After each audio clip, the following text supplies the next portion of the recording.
दोस्तों सुज़लॉन एनर्जी की बात करते हैं, यहाँ पे एक बहुत बड़ी अपडेट निकल के आ रही है। सुज़लॉन एनर्जी की एजीएम की डेट हमारे सामने आ चुकी है और एजीएम के दौरान शेयर होल्डर अपने वोटिंग राइट का इस्तेमाल करेंगे। तो एलिजिबल शेयर होल्डर के लिए कट ऑफ डेट क्या है उसको भी समझेंगे और कब वोटिंग लाइन खुलेगी उन बातों को भी समझेंगे। साथ में यहाँ पे कंपनी ने अपनी एनुअल रिपोर्ट पेश कर दी है। पिछले एक साल में कंपनी ने क्या क्या अचीव किया है और कंपनी का विज़न क्या है, मैनेजमेंट का क्या बयान निकल कर आए, वो सारी बातें समझने की कोशिश करेंगे इस वीडियो के माध्यम से। वैसे आप देखिए फ्राइडे को स्टॉक के अंदर हल्की सी पॉजिटिव क्लोजिंग देखने को मिली। पिछले दिनों स्टॉक बहुत ज़्यादा गिर चुका है, आप देखिए अपने ऊपरी प्राइस से 30 रुपये तक नीचे आ गया है। ऐसे में क्या उम्मीद की जा सकती है आगे समझने की कोशिश करेंगे इस वीडियो के माध्यम से। लेकिन फ्रेंड्स उससे पहले अगर आप पहली बार हमारे चैनल पे आए तो चैनल को सब्सक्राइब कर दीजिए, एक बेल आइकॉन दबा दीजिए ताकि जब भी नया वीडियो बने पहला नोटिफिकेशन आपको मिले। वीडियो पसंद आए तो लाइक से ज़रूर कीजिए। चलो फ्रेंड्स वीडियो स्टार्ट करते हैं। मैं हूँ आपका दोस्त SB दवे और हमारे अपने चैनल ऑनलाइन कमाई में आपका बहुत बहुत स्वागत है। सबसे पहले फ्राइडे के कारोबार की बात करें तो 56.48 पर क्लोजिंग थी, जहाँ पे 0.28% की तेज़ी देखने को मिली। वैसे स्टॉक की शुरुआत ही पॉजिटिव थी, उसके बाद में इंट्राडे में 57 का लेवल भी बना और इंट्राडे का लो 55 का भी बना, यानी दोनों तरफ का रेंज बने। आप देखें तेज़ी भी बनी और गिरावट भी बनी, अंत में क्लोजिंग लगभग फ्लैट ही रही है। अब इसके बीच में जो बड़ी अपडेट निकल के आ रही है, सुज़लॉन एनर्जी की तरफ से जो एक्सचेंज को जानकारी दी है, तो यहाँ पे कंपनी ने अपनी एनुअल रिपोर्ट पेश कर दी है फाइनेंशियल 2024-25 की। साथ में यहाँ पे कंपनी ने अपनी एनुअल जनरल मीटिंग के लिए भी डेट का ऐलान कर दिया है। तो ये देख सकते कंपनी की जो एजीएम है वो देख सकते हो कि 25 सितंबर 2025 को सुबह 11 बजे शुरू होगी, वीडियो कॉन्फ्रेंसिंग के माध्यम से और ऑडियो विजुअल के माध्यम से। तो यहाँ पे देख कि के-फिन टेक्नोलॉजी इनके शेयर ट्रांसफ़र एजेंट है और वो यहाँ पे वोटिंग लाइन को अरेंज करेंगे, वोटिंग की व्यवस्था करेंगे। और ये आप देख सकते हो कि ई वोटिंग के माध्यम से जितने भी शेयर होल्डर हैं वो अपने वोटिंग राइट का इस्तेमाल करेंगे। तो कंपनी ने 29 अगस्त 2025 को आप देखो कि एजीएम की लेके नोटिस और साथ में एनुअल रिपोर्ट दोनों ही पेश कर दी है। अब यहाँ पे कंपनी की तरफ से इस नोटिस के माध्यम से कहा गया कि वो शेयर होल्डर जिनके पास फिजिकल रूप से शेयर है, उन्होंने अपनी इसको डीमैट में कन्वर्ट नहीं किया, उनको वो सारी फॉर्मेलिटीज़ कंप्लीट करनी चाहिए ताकि उनको आने वाले इसमें सारी जानकारी भी मिले और उनके शेयर सुरक्षित रहे। तो जिसने अभी तक अपना KYC कंप्लीट नहीं किया है, जिनके पास फिजिकल शेयर है, वो के-फिन टेक्नोलॉजी को कांटेक्ट करके सारे डॉक्यूमेंट देके उसका वेरिफिकेशन करा ले ताकि आने वाले समय में उनके जो शेयर है वो सुरक्षित है डीमैट में। अब यहाँ पे एलिजिबल शेयर होल्डर के लिए जो कट ऑफ डेट है वो भी आ चुकी है। तो 18 सितंबर 2025 कट ऑफ डेट फाइनल की गई है। कट ऑफ डेट का मतलब ये है कि जिनके डीमैट अकाउंट में शेयर 18 सितंबर 2025 तक होंगे वो सारे एलिजिबल है, वोटिंग राइट का वो इस्तेमाल कर पाएंगे और अपने वोट के फेवर में या खिलाफ वोट करने का उनको पूरा अधिकार है। अब यहाँ पे जो रिमोट ई वोटिंग खुलेगी वो 22 सितंबर 2025 को सुबह 9 बजे शुरू हो जाएगी और वो बुधवार को 24 सितंबर 2025 को शाम को 5 बजे क्लोज होगी। तो ये डेट आपको ध्यान रखनी है। अगर आप भी सुज़लॉन एनर्जी के शेयर होल्डर हैं तो आप इस वोटिंग लाइन का जो भी खुलने के बाद इसका पूरा इस्तेमाल करें और प्रस्ताव के फेवर में या इसके खिलाफ आप अपने हिसाब से वोट कर सकते हैं, लेकिन अपने वोटिंग राइट का इस्तेमाल आपको ज़रूर कर लेना चाहिए। तो काफ़ी अच्छी गुड न्यूज़ निकल के आ रही है। अब यहाँ पे सुज़लॉन एनर्जी की तरफ से अपनी एनुअल रिपोर्ट भी पेश की गई है। तो यहाँ पे सुज़लॉन की तरफ से जो यहाँ पे कहा गया है कि इंडिया ने एक माइलस्टोन अचीवमेंट कर लिया है। 484.8 गीगावाट की रिन्यूएबल एनर्जी की हमारी सब कैपेसिटी प्राप्त हो चुकी है, यानी जो हमारी टोटल इलेक्ट्रिसिटी कंजम्पशन है उसमें 50% का जो योगदान है वो रिन्यूएबल एनर्जी के माध्यम से आने लगा है। और यहाँ पे इंस्टॉलेशन स्टैंड अगर देखें तो 51 गीगावाट के आसपास है और यहाँ पे 2030 तक 10 गीगावाट की एनुअल कैपेसिटी ऐड होने की यहाँ पे लक्ष्य के साथ आगे बढ़ा जा रहा है। अब यहाँ पे सुज़लॉन एनर्जी इंडिया के अंदर अगर आप देखें तो 75% लोकल कंटेंट इस्तेमाल कर रहे हैं, जबकि जो इंडस्ट्रीज का एवरेज है वो 64% है। कंपनी यहाँ पे सारे के सारे जो भी पार्ट्स इस्तेमाल कर रही है लोकली मैन्युफैक्चरिंग होते हैं, ये सुज़लॉन की सबसे बड़ी बात है। और 1995 से सुज़लॉन की जब से शुरुआत हुई मार्केट की लीडर कंपनी बनी है, काफ़ी तेज़ी से अपने बिजनेस को बढ़ाया, काफ़ी सारे फैसले किए जिसका असर यहाँ पे पॉजिटिव रहा है।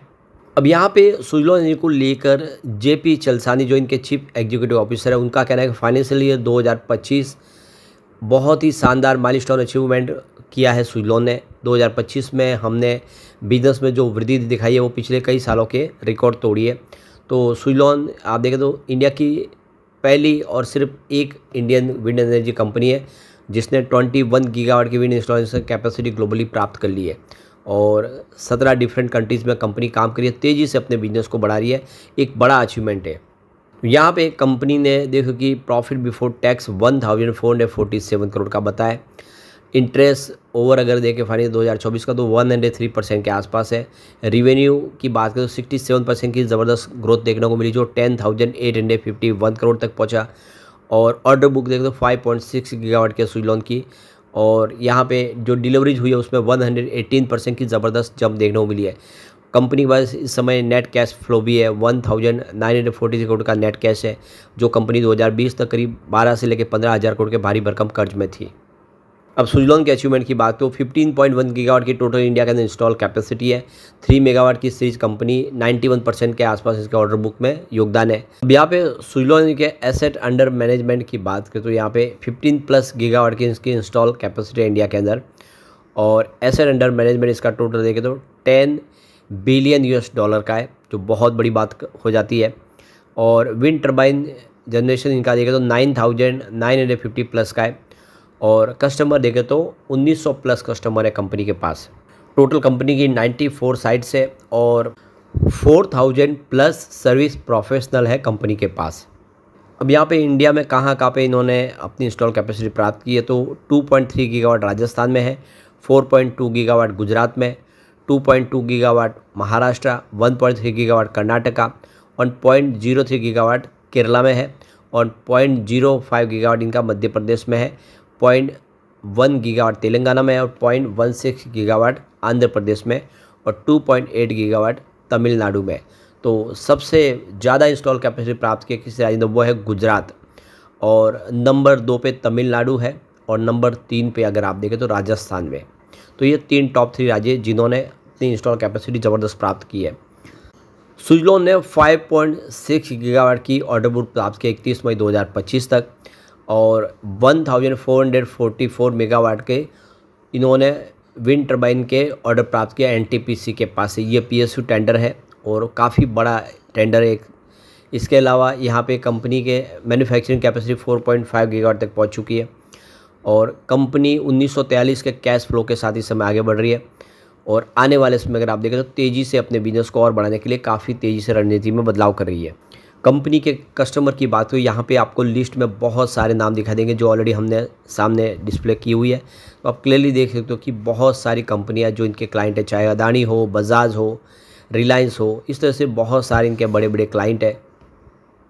अब एक जो बड़ी अपडेट और निकल के आ रही है, सुजलॉन एनर्जी के वाइस चेयरमैन आप देखें तो यहाँ पे गिरीश तांती की तरफ से बड़ा बयान निकल कर आया है। तो गिरीश तांती का कहना है कि यूएस के टैरिफ की वजह से देखें तो यहाँ पे सुजलॉन के बिजनेस पे कोई ज़्यादा फ़र्क नहीं पड़ेगा, क्योंकि यहाँ पे डिमांड बहुत ज़बरदस्त है। गिरीश तांती का कहना है कि यहाँ पे एक कंपनी के बाद $50 बिलियन का इस समय इन्वेस्टमेंट लाइन में है। कंपनी 2030 तक बहुत सारे प्रोजेक्ट करेगी, और आने वाले समय भी आप देखें ग्लोबल मार्केट में भी तेज़ी से कारोबार को आगे बढ़ाने के लिए तैयारी कर ली है।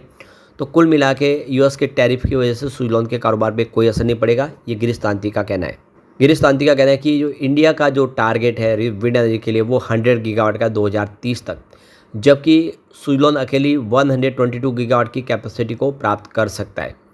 तो ये देख सकते हो कि यहाँ पे कंपनी का कहना है कि 107 गीगावाट जो है स्टेट यूटिलिटीज़ और एडिशनल 15 गीगावाट कमर्शियल और इंडस्ट्रियल मार्केट से आ सकते हैं। तो बिल्कुल जो सरकार का टारगेट है उससे ज़्यादा अकेला सुजलॉन प्राप्त कर सकता है उस टारगेट को।